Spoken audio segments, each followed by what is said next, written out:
Hi, how are you doing? Hope you are doing great. Okay, so right now this is very short video on a comparison video between how Python compares against C Sharp and .NET. Okay, so here I have a .NET program which counts up to 1 billion. Okay, and the same the same code I have for Python, right? The same code. This is a Python code. So it has imported time, started the time, started to sum up. So it's basically summing up all the numbers from 1 to 1 billion. All right, and then we are having the difference between this the end time, and the end minus start is the time. All right. So right now I'll show you. First of all, I'll start the Python program.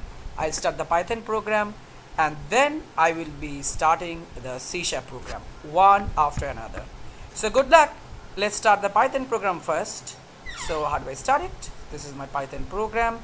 I have already this Python command prompt, and I'm going to type py for Python and then my program's name, which is speed.py,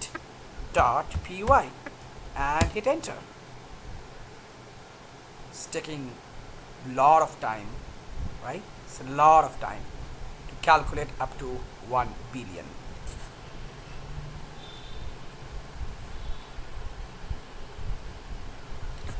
It has taken about 15 seconds, 15.621 second. Such a long time. Now that this time may be differing from computer to computer. I'm using i5 processor, and for my PC it is almost 15.6 minutes, like nearly about 16 seconds. Now the same code I'd like to run in .NET, which is a C# language program. Let me start it. Just done, man. Just in 347 milliseconds. Can you believe it? Not even a second. It's like 1/3 of a second. It is 0.3 seconds, right?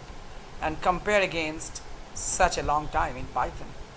So Python is an interpreted language. It is much slower than .NET. They will ask me that why do we use Python at all if it is such a slow thing? Because mathematicians and those physicists, they learn Python because of its simplicity. And Python has a great ecosystem of machine learning, data stuff, data science and all. Just for that ecosystem, all those mathematicians, data scientists, they love Python because they have developed so many libraries. In one word, Python has so many libraries. That doesn't mean that .NET don't have. .NET still has. Of course, it is evolving. We have machine language ML.NET in .NET, which we can code in C#. So you can take the help of both the worlds. So that was it. Hopefully it was really beneficial. You now know why .NET is fast. It is almost a native execution speed. Thank you. Stay tuned. Bye bye.